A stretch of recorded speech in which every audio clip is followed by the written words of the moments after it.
Rádio Rio de Janeiro, a emissora da Fraternidade, passa a apresentar Luz na Penumbra, programa que leva ao seu coração a mensagem da doutrina espírita.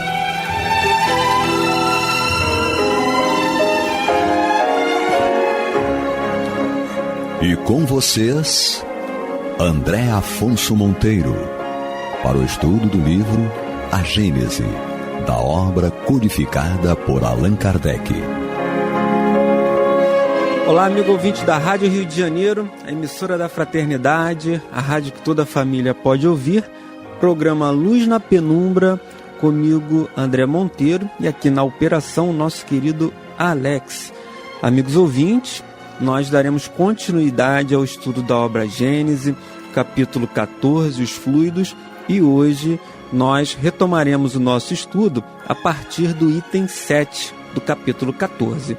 Diz Allan Kardec: o perispírito, ou corpo fluídico dos espíritos, é um dos mais importantes produtos do fluido cósmico.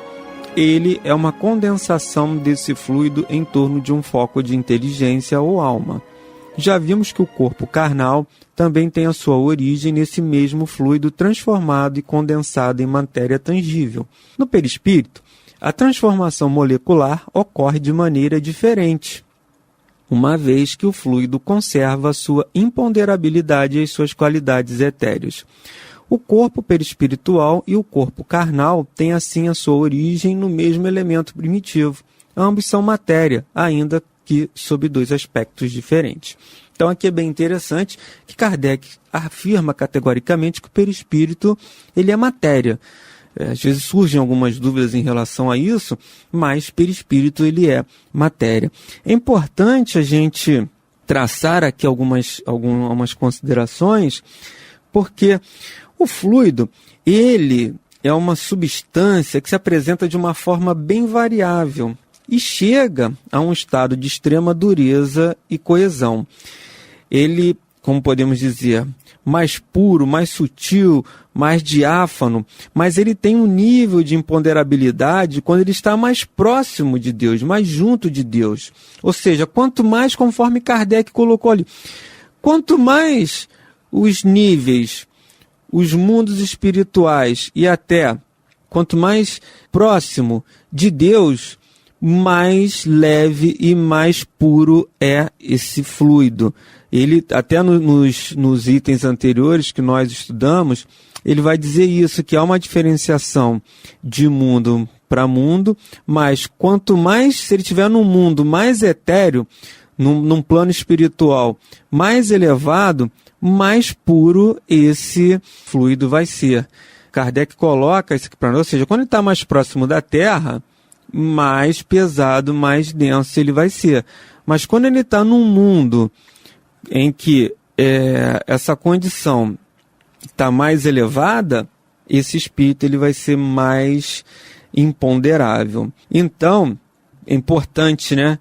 À medida que vai se aproximando do mundo dos homens, essa matéria ela vai se tornando mais ponderável. A ação ela vai ser diversificada. Enquanto Deus e os espíritos puros atuam de maneira profunda com o pensamento, nós chegamos a um instante em que temos que usar prego e martelo para trabalhar. Ou seja, esses espíritos eles vão agir pelo pensamento. E o mundo, o universo, ele foi criado pelo pensamento de Deus.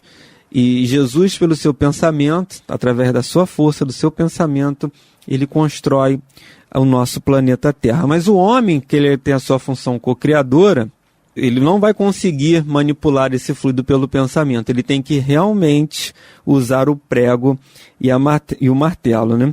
E à medida que a gente vai avançando e compreendendo o poder do nosso pensamento, a gente vai compreendendo também como o nosso pensamento pode agir por esse pensamento.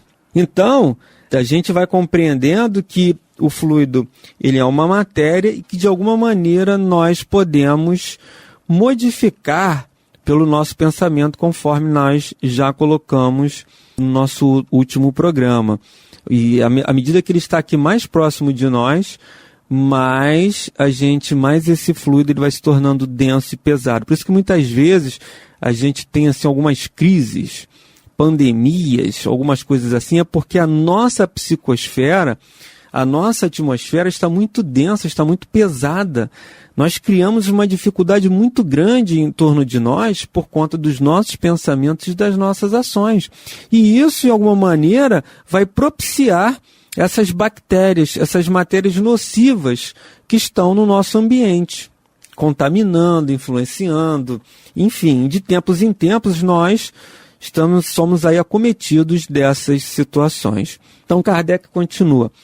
Os espíritos extraem seu perispírito do meio onde se encontram. Isso quer dizer que esse envoltório é formado dos fluidos ambientes. Então, os benfeitores também colocam isso para nós. A nossa característica, a nossa organização, nosso perispírito, ele é extraído do mundo em que nós estamos inseridos, na atmosfera. Nós estamos aqui na atmosfera do planeta Terra. E até no mundo espiritual também, nós estamos nessa atmosfera ainda. Apesar de em um outro nível, em uma outra dimensão, no mundo espiritual. Mas estamos envoltos, fazemos parte do planeta Terra, estamos na atmosfera do planeta Terra. Então, a nossa organização física, o nosso corpo físico, o nosso corpo espiritual, ele vai ser construído, ele vai ser elaborado a partir da matéria desse fluido que se encontra aqui nesse mundo. Da mesma forma como quem está em Júpiter, quem está em Marte, o corpo físico e o corpo perispiritual dele vai ser de matérias extraídas ali da organização daqueles planetas.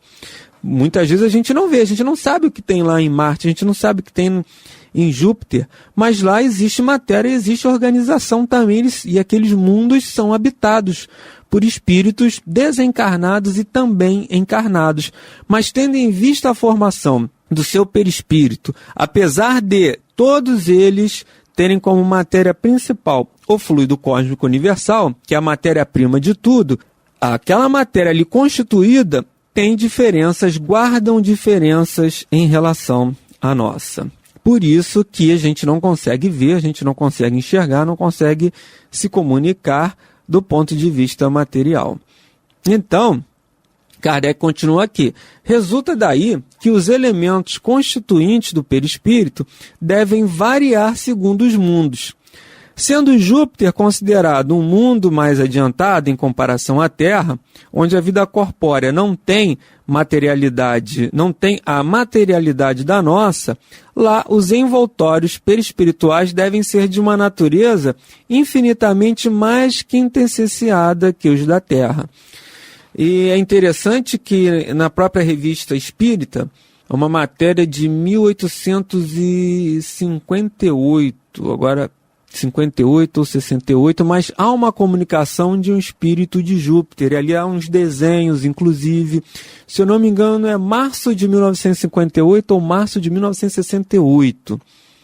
Então, um espírito se comunica de Júpiter e ele diz mais ou menos como é a vida nesse planeta. E ele fala justamente isso que Kardec está colocando aqui. É óbvio que o que Kardec coloca aqui na obra Gênese é resultado dessas mensagens que ele foi publicando ali na Revista Espírita, que foi passando pelo controle da universalidade. Ou seja, Kardec recebia aquela mensagem e ele fazia a comparação com mensagens de outros espíritos e de outros médiuns também.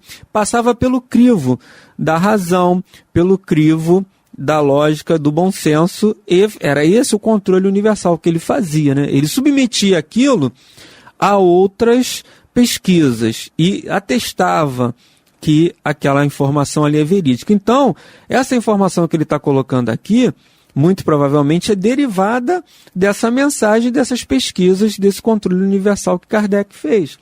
Porque esse espírito, ele vai dizer justamente isso, que o corpo físico lá é diferente, que os trabalhos mais pesados são praticados pelos animais de lá, né? Aquele trabalho mais de força, que os animais de lá também guardam uma diferença com relação aos nossos animais aqui, e que a vida, que a alimentação, tudo de lá é mais quintessenciado, como Kardec coloca aqui, ou seja, mais leve.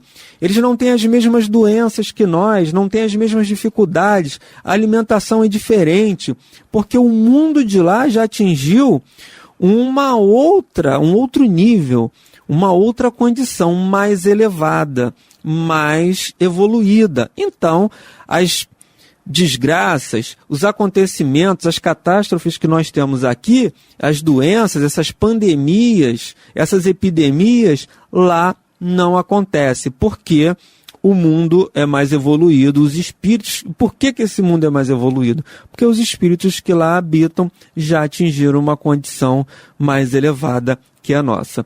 Mas, amigos ouvintes, nós estamos aqui fazendo o estudo do capítulo 14 da obra Gênese, itens 7 e seguintes, capítulo 14, os fluidos. Então, continua aqui Kardec, né? Ora, assim como nós não poderíamos existir naquele mundo com o nosso corpo carnal, os nossos espíritos não poderiam ali penetrar com o seu perispírito terrestre. Abandonando a terra, o espírito ali deixa o seu invólucro fluídico e reveste-se em outro apropriado ao mundo onde deve habitar. Então, ele diz aqui, é por isso que, ou seja, a composição, a organização material daquele mundo é diferente da nossa. Nós não temos condições de, pelo menos não tivemos até hoje, nunca tivemos condições de estabelecer um contato, como a gente pode dizer, extraterrestre, né? Como é que se dá essa... Se a organização física é diferente da nossa, se a gente não consegue visualizá-los, é porque eles têm uma organização, a natureza deles, a matéria deles, apesar de ter a mesma fonte, a mesma origem, mas a composição da matéria deles, da organização física deles é diferente da nossa. Da mesma forma que eles não conseguem nos visualizar, nós também não temos condições de ter contato, de ver esses espíritos lá encarnados. E não teríamos condições também de lá reencarnar, porque a nossa organização espiritual não permite que a gente habite naqueles corpos que lá são constituídos. E aí Kardec continua aqui no item 9. A natureza do envoltório fluídico está sempre de acordo com o grau de adiantamento moral do espírito, o que nós acabamos de dizer. Ou seja, à medida que aquele espírito evoluiu moralmente, intelectualmente, ele cada vez mais, a sua matéria, a sua organização física vai se tornando mais leve, mais rarefeita. Porque as necessidades materiais daquele espírito vão diminuindo, a alimentação diminui no sentido de não é mais aquela alimentação tão grosseira, é uma alimentação também mais leve, de uma matéria mais quintessenciada, ou seja, tudo é diferente, né? As necessidades são diferentes, a organização é diferente, logo tudo que está ao seu redor torna-se diferente também aos nossos olhos, mais leve, mais suave, é uma coisa assim mais quintessenciada, como Kardec diz. Então ele continua, os espíritos inferiores não podem trocar de envoltório ao seu bel prazer, e por consequência não podem passar à vontade de um mundo para outro. Existem alguns cujo envoltório fluídico, mesmo sendo etéreo e imponderável em relação à matéria tangível, ainda é muito pesado, se assim podemos dizer, em relação ao mundo espiritual, para permitir que eles saiam do meio onde se encontram. E nós vemos que existe a possibilidade daquele espírito mais evoluído de ele habitar um corpo mais denso, mais pesado. E o exemplo clássico e maior que nós temos disso é o nosso Mestre Jesus, que já Espírito Cristo, Espírito puro, ele encarna, ele tem que fazer uma organização perispiritual mais densa, mais pesada, para aí sim habitar entre nós, viver entre nós, ou seja, um espírito puro, elevado, que encarna num mundo quase que primitivo ainda, recém-saído ali da sua fase, ou nessa mudança de fase de primitivo para mundo de provas e expiações. Então, um espírito puro que, com grande esforço, ele conseguiu encarnar entre nós. Agora, o contrário é difícil, não há exemplos de espíritos ainda num estado primitivo que tenham encarnado no mundo mais evoluído. Então, ele vai dizer porque o corpo, o espírito, ele está em desacordo com o espírito, né? Ele está em desacordo com aquela matéria e aquele ambiente que ele vai habitar. Então, Kardec continua: é preciso incluir nessa categoria aqueles cujo perispírito é bastante grosseiro, para que o confundam com o corpo carnal, razão pela qual continuam achando que estão vivos. E esses espíritos, cujo número é grande, permanecem na superfície da terra, como os encarnados, julgando-se sempre entregues às suas ocupações. Outros, um pouco mais desmaterializados, ainda não são suficientes para se elevarem acima das regiões terrestres. E aqui há uma nota, né, da editora dizendo: exemplos de espíritos, do autor, na verdade, exemplos de espíritos que ainda se julgam deste mundo, Revista Espírita, dezembro de 1859, novembro de 1864 e abril de 1865. E nós vamos citar uma passagem no livro da nossa querida, que completou até agora no dia 9 de março, mais um ano da sua desencarnação, Dona Ivone Pereira. Ela cita uma passagem interessantíssima no seu livro Recordações da Mediunidade, que é um livro de histórias e de narrativas vivenciadas pela Dona Ivone. E nesse livro, ela narra um caso bem peculiar, bem interessante. Ela diz que em um determinado momento, ela teve que socorrer um primo que estava muito adoentado, salvo engano, no estado de Minas Gerais. E ela teve que passar um tempo lá para ajudar esse primo que estava adoentado. E quando ela chega, ela identifica duas entidades espirituais no quarto em que aquele primo dela encarnado estava doente. Ela identifica duas entidades espirituais desencarnadas. Ela narra que ele foi imediatamente retirado e levado para colônias espirituais, que era um espírito de um suicida. E o outro espírito, ela dizia que era um espírito de um negro, com roupas assim, bem simples, né? Roupas velhas, surradas, ele deitado assim numa esteira ao lado, no mesmo quarto, né? Com um travesseiro também surrado, um chapéu de palha. Ela via que pela condição dele, ele era um trabalhador da agricultura, ou talvez um escravo ainda semiliberto, alguma coisa assim. E ela identificava que ele tinha um problema nas pernas que lembrava elefantíase, né? Como se ele fosse portador de elefantíase. E ela foi orientada pelos seus instrutores espirituais que auxiliasse, que socorresse aquele espírito desencarnado. Então, quando ela dormia, que ela fazia o desdobramento, ela, em espírito desdobrada, ela começou a se relacionar com esse espírito desencarnado. E ela identifica que ele, na verdade, foi o antigo dono ali daquela propriedade, há muitos anos atrás. E ele, na sua narrativa, e ela, quando encontra com ele em seu desdobramento, ele está ali trabalhando naquela horta. Ele tinha uma horta e ele vivia daquela horta, que ele plantava ali as verduras, os legumes, e ele vendia. Mas em determinado momento ele adoece e ele acaba até desencarnando em consequência daquela doença, mas ele fica num estado, ele narra para ela como se ainda vivo estivesse.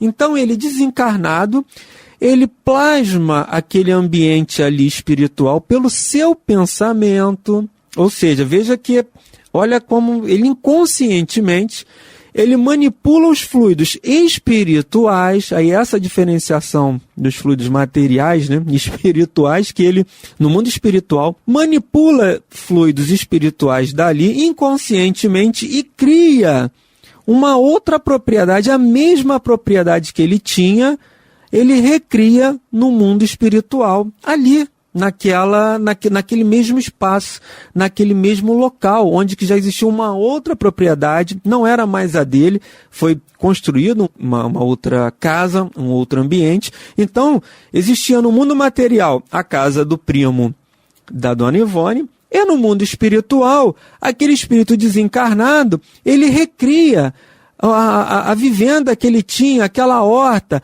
aquela casinha que ele tinha, ele faz aquela recriação pela sua mente, pelo seu pensamento, através da manipulação dos fluidos.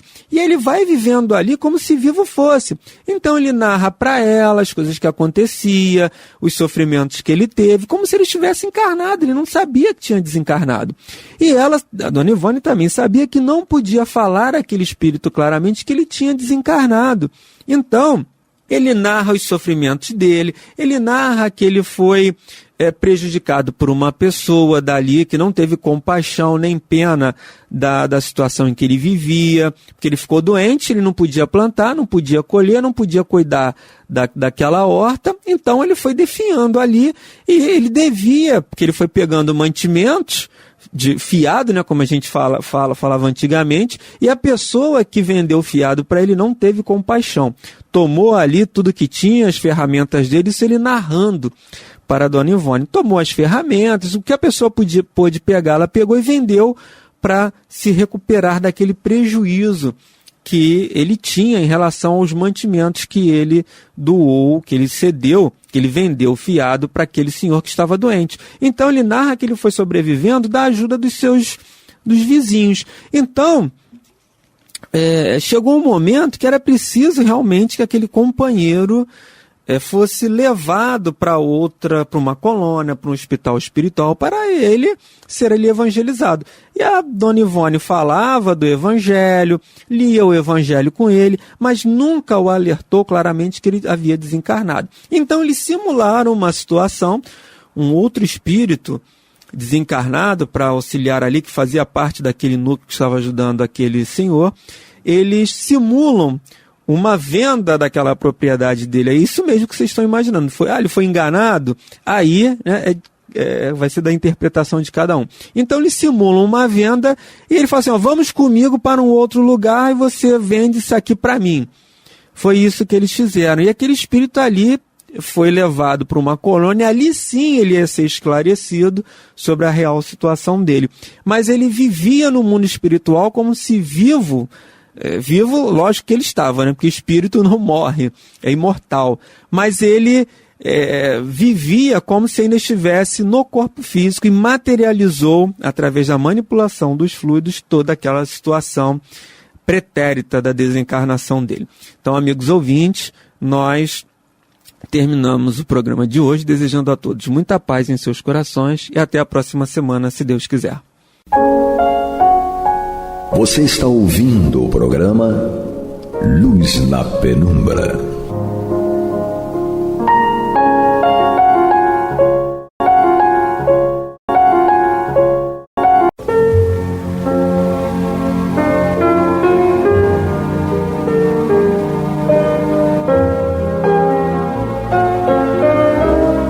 A Rádio Rio de Janeiro está levando ao seu lar e ao seu coração a mensagem consoladora da doutrina espírita, através do programa Luz na Penumbra.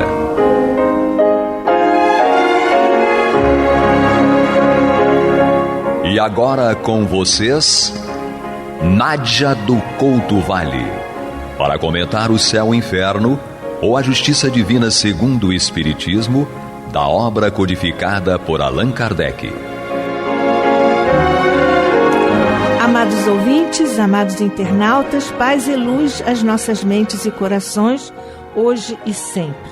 Continuamos o estudo, esta obra que contém a teologia espírita, está sendo aqui estudada, e nós estamos no capítulo 10º, no item 10, já avançamos em algumas citações que o nosso querido codificador nos apresenta aqui, particularmente extraídas passagens de O Livro dos Médiuns, na continuidade do capítulo 10º, na intervenção dos demônios nas modernas manifestações, e nós estamos justamente estudando o item 10 com o nosso querido amigo, companheiro aqui na Rádio Rio de Janeiro e também no Luz na Penumbra, porque João Nogueira estuda obras póstumas.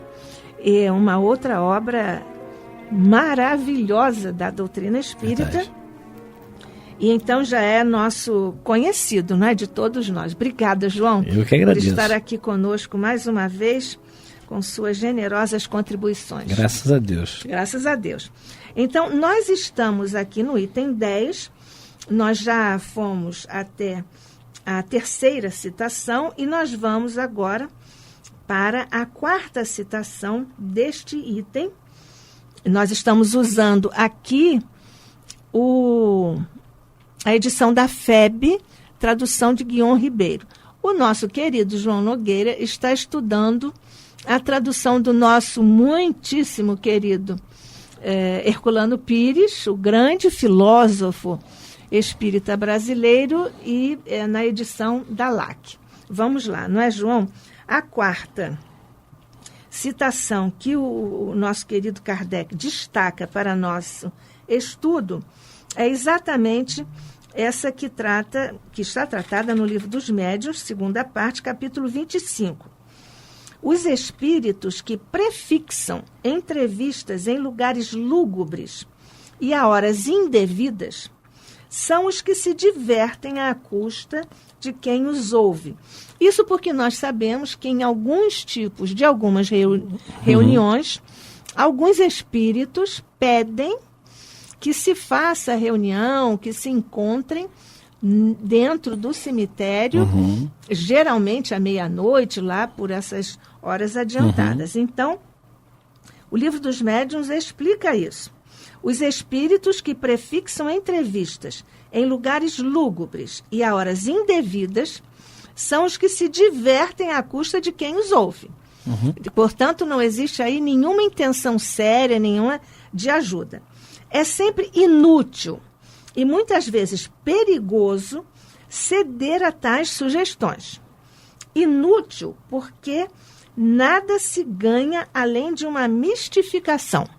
E perigoso não pelo mal que possam fazer os espíritos, mas pela influência que tais fatos podem exercer sobre cérebros fracos. Segunda parte, capítulo 25, Livro dos Médiuns. E aí, João? Pois é, nós já falamos aqui a respeito dos talismãs na citação anterior, que Kardec nos traz, mostrando claramente que nada material influencia. Nós somos espíritos, e como espíritos, nós influenciamos uns aos outros. Sim. As energias que estão nos objetos são energias geradas por nós, e não o contrário. Não são os objetos que geram energia, nós é que geramos as energias. E muitas vezes ficam ali fixadas nos objetos, e aí podem até ser identificadas, não é isso? Exatamente. Por um médium que tem a faculdade específica de captar as energias que estão ali guardadas, concentradas em determinados objetos. Exatamente. A mesma coisa é prefixar certas coisas. Isso aqui, como Kardec está narrando, é como se fosse um ritual. Um ritual que os homens ficam muito agarrados aos rituais. Nós ainda somos muito ritualistas. Isso. Nós ainda temos a necessidade de cumprir certos rituais, porque senão... Então não vai dar certo, não vai dar certo. Não estou fazendo certo. Aí lá vem a superstição. E aí eu tenho um pensamento... nós sabemos que o culto cristão do Evangelho no Lar não foi criado por Kardec, nem na época de Kardec. Foi aqui no Brasil criado por pessoas seríssimas com excelentes intenções. Só que as pessoas começam a ficar aprisionados a certas coisas. Por exemplo, marca-se um dia e um horário, aquele dia, aquele horário não pode falhar o culto no lar. Ora, gente, nós podemos fazer o culto em qualquer local que estivermos. Isso. E se nós atrasarmos um pouco, qual o problema? Os espíritos estão lá. Estão. Né? Os espíritos estão lá. Mas nós devemos respeitar. Sim. Não é isso? mas não vai haver um castigo. Exato. Se você não fizer, se você não estiver, se você não vai estar, como o seu culto do Evangelho no Lar está, digamos assim, na agenda dos bons espíritos que protegem o seu culto a você e ao seu lar, você faça uma prece antes, diga que você não vai estar lá por esse ou qual motivo. Não vai dizer que é porque você vai para a farra, não. Verdade.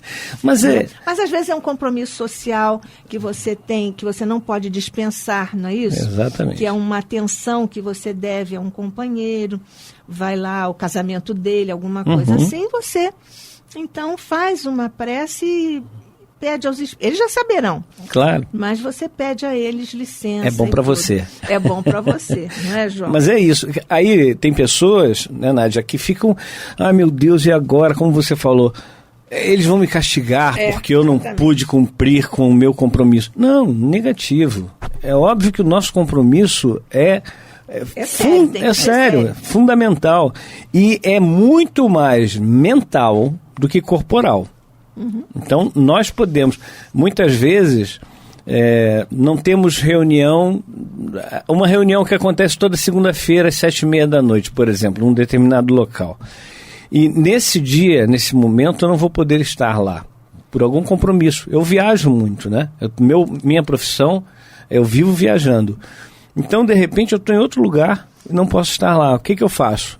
Naquele momento, eu paro tudo que eu estou fazendo, mesmo que eu esteja envolto de pessoas e, enfim, com pessoas falando alto, etc. e tal, eu posso fazer uma introspecção e imaginar que eu estou lá no local, no salão lá onde costuma ser a reunião, fazer uma prece, agradecer e pedir para que tudo corra bem. Exatamente, você projeta, não é isso? A sua prece, as vibrações vão para lá. É isso. Então nós somos muito ainda ritualistas. Então nós precisamos nos desapegar, entender que os espíritos, primeiro, como já dissemos, não estão ao nosso serviço, nosso dispor. Né? Segundo, eles estão em todos os lugares, em qualquer momento da sua vida. Lembrando mais uma vez Paulo de Tarso, Hebreus 12, primeiro versículo. Eles estão o tempo todo ao nosso redor. Então nós estamos aí, enfim, não é necessário então ir, como ele diz aqui Kardec, né, ir para um cemitério à meia-noite para poder conversar com os espíritos, né? Isso não tem nenhum sentido. Pois é. Agora, é sempre inútil, muitas vezes perigoso, até porque se você vai para lá, para esses ambientes, você se candidata a um sério processo obsessivo. Sim, porque muitas vezes nós vemos inclusive espíritos que te obrigam a fazer certas vamos dizer, oferendas onde existem animais mortos, por exemplo, sangue, etc. e tal, e a gente nota que isso aí realmente são coisas que... São vibrações muito pesadas que a pessoa não está preparada para enfrentar. Com todo respeito a todas as crenças de todas as pessoas, porque todos somos livres. Exatamente. Em janeiro nós comemoramos aí o dia da consciência, do respeito religioso. Né? Então todos nós devemos respeitar a todos. Tolerância religiosa, exato. Mas não podemos deixar de analisar. Sim.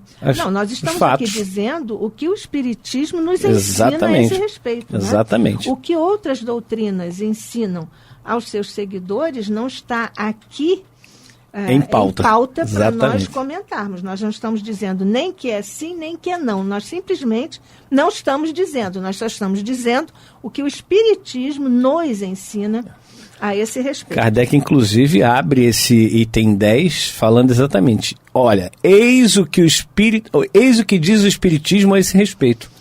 Ponto. Né, Nádia? Exatamente. E ele ainda diz aqui, ao final dessa citação, né? Ele diz que há uma influência, que esses fatos, esse local, esse encontro, enfim, isso tudo pode exercer sobre cérebros fracos. Exato. Os cérebros fracos aqui são os cérebros despreparados, as mentes despreparadas para estarem em algumas situações. Exatamente. Esta é uma delas, bem perigosa. Sob certas influências. Influências, né? É isso mesmo. E seguindo ainda, retirando da segunda parte, capítulo 25 do Livro dos Médiuns, o Kardec destaca o seguinte: não há dias nem horas mais especialmente propícios às evocações. Isso, como tudo que é material, é completamente indiferente aos espíritos, além de ser supersticiosa a crença em tais influências. Os momentos mais favoráveis são aqueles em que o evocador pode abstrair-se melhor das suas preocupações habituais, calmo de corpo e de espírito. Nós estamos estudando aqui no programa Luz na Penumbra, estudando o céu e o inferno, a justiça divina segundo o Espiritismo. Eu sou Nádia do Couto Vale e estamos estudando hoje, para nossa alegria, com o nosso irmão João Nogueira, que está partilhando aqui os seus conhecimentos profundos sobre a doutrina espírita. Então vamos lá, João? Vamos lá. O que você comenta aqui de não há dias nem horas mais especialmente propícios? Pois é, nós sabemos que, por exemplo, as casas espíritas normalmente fazem as suas reuniões à noite, nos dias de semana à noite. Aos sábados e domingos dá para fazer mais cedo. Então, isso é simplesmente por conveniência dos encarnados. Não. Sim, porque as pessoas trabalham. Exatamente. Eu já frequentei, já fui a algumas reuniões, por exemplo, no CERJ, Sim. que são de dia. São. Mas o CERJ está no centro do Rio de Janeiro, onde as pessoas normalmente trabalham, tem um horário ali do almoço, vai lá, assiste uma reunião, depois volta para o trabalho. O meu centro tem reunião durante o dia, às quintas-feiras, é o Grupo Espírita André Luiz, ali na Rua Jiquibá 139, na Praça da Bandeira. Há uma reunião lá às quintas-feiras, às 15 horas, uma outra à noite, Sim. Não é isso? Há reunião à tarde no domingo e há reuniões noturnas por causa exatamente do atendimento aos horários das pessoas que trabalham. Aliás, como nós estamos aqui falando exatamente dos chamados demônios, né? Sim. É bom lembrar também, Nádia, que, e aos nossos irmãos, que a palavra demônio, ela vem do grego daimon.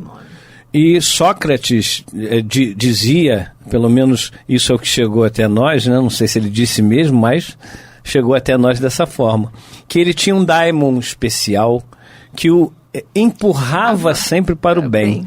Então não pode ser um daimon ruim, é um daimon bom. Então demônio não é nem bom nem mal. Demônio é um ser extracorpóreo, ou seja, um espírito desencarnado. Eu tenho um amigo que é pastor de uma igreja lá em Barier, e uma vez eu virei para ele e falei assim: você sabe que Jesus é um demônio?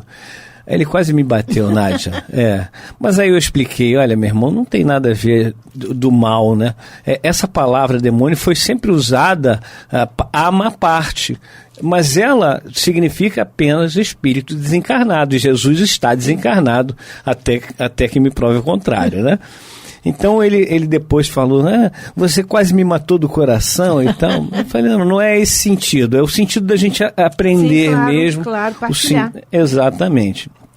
Então nós temos esses momentos em que nós temos aí a noite que é propícia para os encarnados. E aí eu me lembro também de uma mensagem que foi veiculada há uns 2, 3 anos atrás, Nádia, não sei se você lembra, Facebook, WhatsApp, etc e tal, circulou. Era uma mensagem que mudava aqui ou acolá e com nomes pomposos, né? É uma suposta mensagem mediúnica. Sim. Com nomes pomposos. E eu me lembro de uma parte fundamental que dizia o seguinte: evitem sair à noite. Olha só, por causa da violência, evitem sair à noite. Eu disse, aí eu faço uma pergunta: vamos tentar logicar, como dizia Leopoldo Machado? Qual é o horário mais propício que os centros espíritas, não só os centros espíritas, mas igrejas também, protestantes e católicas e tal, estão realmente Sim, porque os crentes, os fiéis, trabalham. Exatamente. Então, é exatamente à noite. O que a mensagem queria era esvaziar os locais de crença, principalmente os centros espíritas, nós sabemos até por quê, né? Então, esses espíritos que ditavam essas mensagens eram espíritos que estavam, de maneira, manipulando... Subreptícia. Exatamente, fazendo com que a gente acreditasse que realmente era para não ir ao centro espírita, né? Para nos proteger. Só que era o contrário, né? Exato. Que isso é uma forma ardilosa de dizer uma coisa do mal, mas... travestindo a ideia de bem. Estou te fazendo um bem, Nádia. Olha só, você protegendo você. Você sabe que dinheiro, Nádia, não é bom, Nádia. Então me dá todo o seu dinheiro e aí vai ser bom para você, não é isso? Mas vai dar para mim, né, Nádia? Exatamente. Mais ou menos isso. Exatamente. O que é importante é que se isso passa a ser importante para essas criaturas, não é importante para os espíritos bons, né? Sim. Para os espíritos que têm boas inclinações. Exatamente. Então, é uma questão de superstição também, nós vimos. E quais são os momentos favoráveis?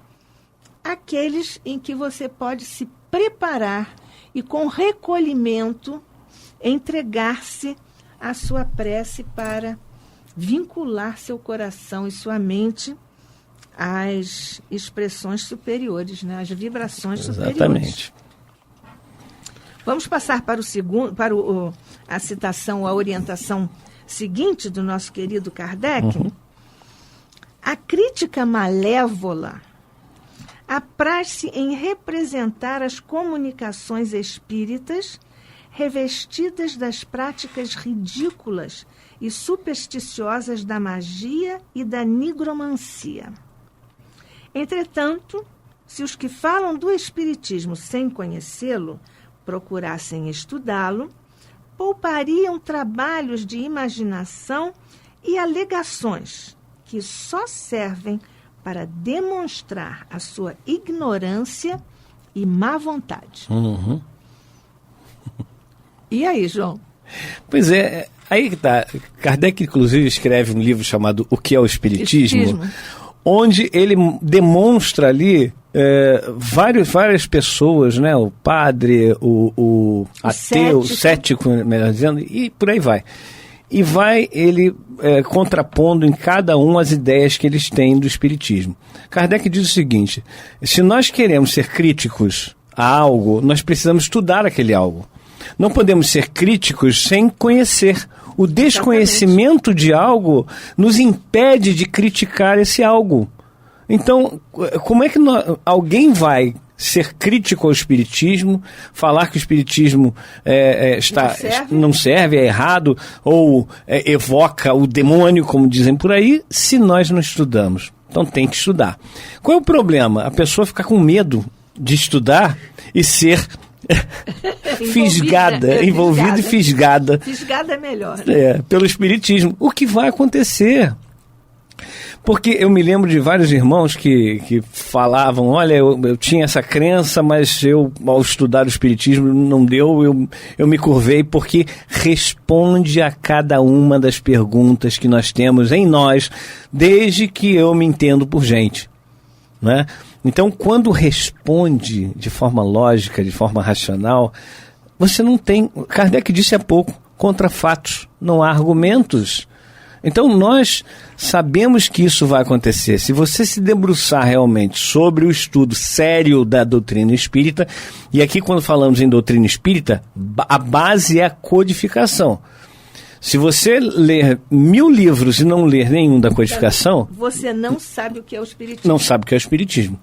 Até costumo dizer o seguinte: eu conheço alguns espíritas de palestra. Sim. Ou seja, a pessoa nunca lê um livro de Kardec, assiste as palestras e acha que conhece o Espiritismo. E a gente sabe que muitas vezes... Não é isso. Não é. Muitas vezes as pessoas, inclusive, vão falar em público e não falam exatamente da doutrina. Né? Também. Não estudam, né?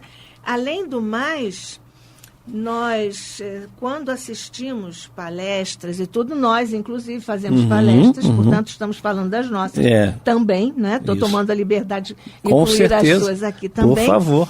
Tudo que nós escrevemos e nós dizemos em palestras ou aqui na rádio, com toda a seriedade, boa vontade que nós usamos para fazer isso é espiritismo de segunda mão. Nós temos que conhecer o espiritismo essencial, que é Kardec. É isso aí. Ou seja, tá certo. Não dá. Tem que ir na fonte. Tem que ir na fonte, exatamente. Fonte primária. E aí é o que diz Kardec, nós temos que estudar. Nós temos que estudar para poder realmente chegar e falar, não, isso aqui eu não concordo, está errado.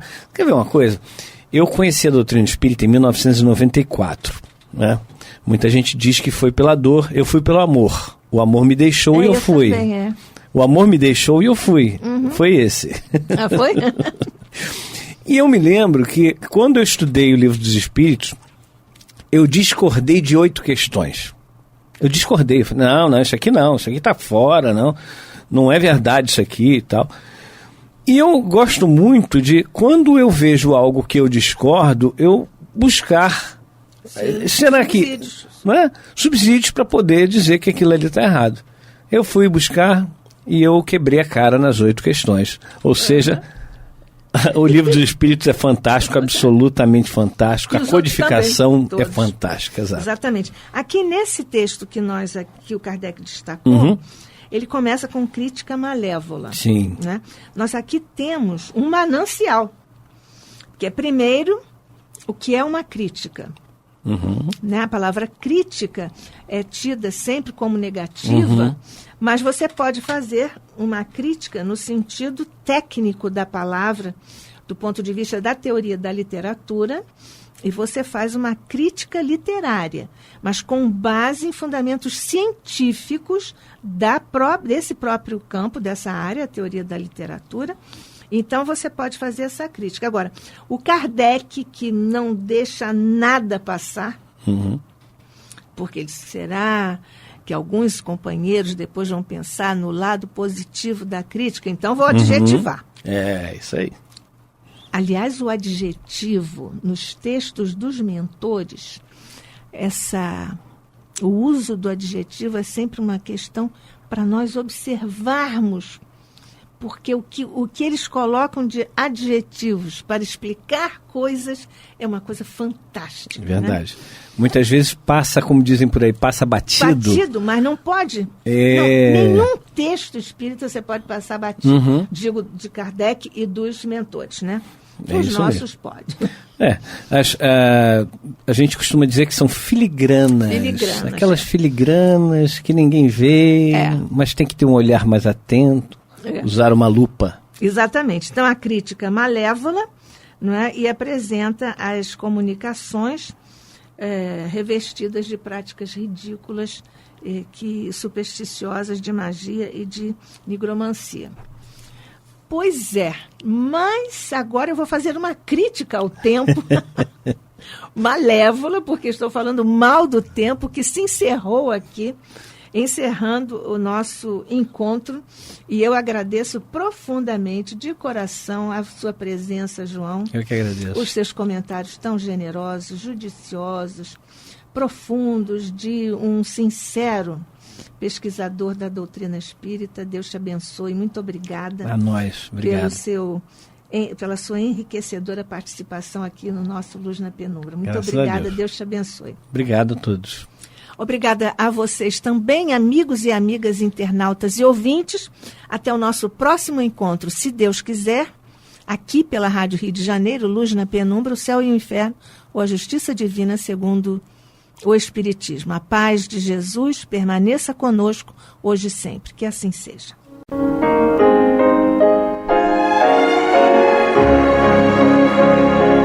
E vamos ouvir agora a prece de encerramento de nosso programa, na voz de Geraldo de Aquino.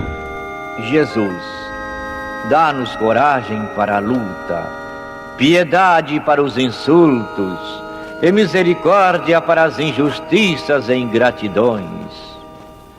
limpa nossa alma de inveja e ambições mesquinhas, de ódio e de vingança o nosso caminho.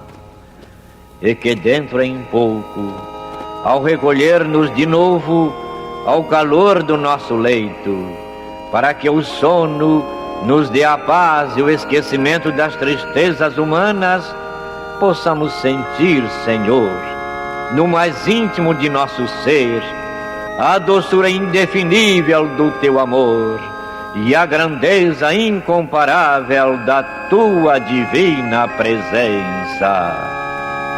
Que assim seja.